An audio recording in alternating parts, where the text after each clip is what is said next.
biasa dengan akal-akalan produk legislatif ini. Jadi kita punya cerita nggak enak ketika terjadi pembahasan Omnibus Law, RUU Ciptaker yang banyak kejanggalannya.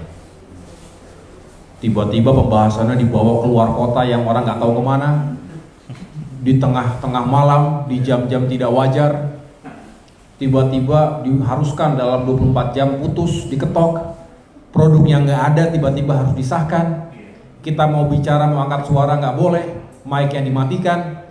Jadi banyak sekali perilaku-perilaku yang janggal, tapi tetap disahkan. Nggak peduli ratusan ribu turun ke jalan, berbondong-bondong di masa Covid, tidak dipedulikan karena ya sudah harus terjadi. Aneh bin ajaib ketika mereka yang mengetok palu itu tidak bisa menjelaskan produknya mana nih ketok itu. Ingat gak waktu itu? 800 sekian halaman, 900 halaman, 1000 sekian halaman, balik lagi beda-beda. Kalau kurangnya titik koma saja masih mending, itu pun nggak boleh. Masa produk legislatif titiknya ketinggalan, komanya ketinggalan, apalagi kalau substansinya, pasal-pasalnya nggak benar. Jadi kita kok dianggap tidak mengerti, kita kok dianggap bodoh semua. Padahal banyak cacat prosedur dan cacat substansinya. Itu mengapa yang menjelaskan banyak yang marah ketika, loh kami ini kaum buruh, berapa jumlahnya? Belasan juta, puluhan juta mungkin, yang terkategori pekerja, yang tergabung dalam serikat-serikat atau konfederasi pekerja, yang merasa tidak diajak bicara, yang merasa kalaupun diajak bicara itu cuman formalitas dan tidak benar-benar didengarkan aspirasinya. Jadi ada yang sangat diuntungkan dan banyak yang sangat dirugikan. Nggak adil, berat sebelah. Itulah mengapa kami juga kemudian bukannya skeptis ataupun pesimis ya, tapi berdasarkan pengalaman-pengalaman seperti itu nih kok gampang sekali ya ngutak-ngatik tadi kan, ngakal-ngakalin, akhirnya kemudian seolah-olah nggak dibahas lagi, tiba-tiba jeleger muncul dan hitungannya jam, tek putus jegret. Setelah itu masa bodoh, yang penting ikuti saja. Ya, dan saya nggak tahu kemudian nanti yang disampaikan Kang Hasmir tadi, apakah kemudian tiba-tiba wacana 3 periode ini tiba-tiba juga diam-diam diselipkan, tiba-tiba langsung diketok aja. Nah, kita hanya bisa mengingatkan dan mengingatkan. Itu juga terkait bukan hanya di DPR tapi MPR RI.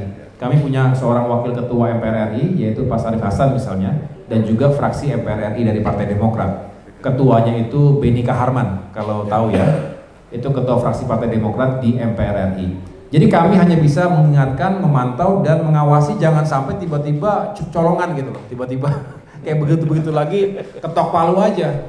Nah kalau 3 periode ini secara fundamental kita ahistoris. Kalau kita lupa ingatan, boleh saja, tapi kita rasanya masih sehat ini kan, nggak lupa ingatan bahwa dulu Indonesia mengoreksi dirinya sendiri. 1998, salah satu yang paling fundamental dari reformasi adalah pembatasan masa jabatan. Siapa? Presiden Republik Indonesia, yang katanya setelah dianalisa oleh sejarah itu yang menyebabkan terjadinya praktik-praktik yang abuse of power, KKN apapun istilahnya, yang kemudian menjadi gurita yang akhirnya sulit untuk diselesaikan. Nah kalau 3 periode nggak pernah puas Pak. Setelah itu berapa? 4 periode. Setelah itu dibuka kerannya. Setelah itu ujung-ujungnya apa? Seumur hidup. Dengan alasan kita kan masih hebat, masih kuat, masih diperlukan.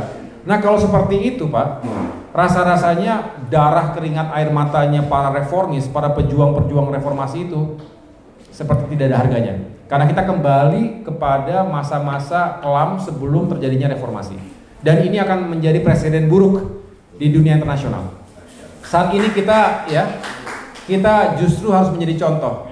Kalau enggak nanti ini akan terjadi berulang-ulang, semudah itu kekuasaan mengubah jalannya sejarah.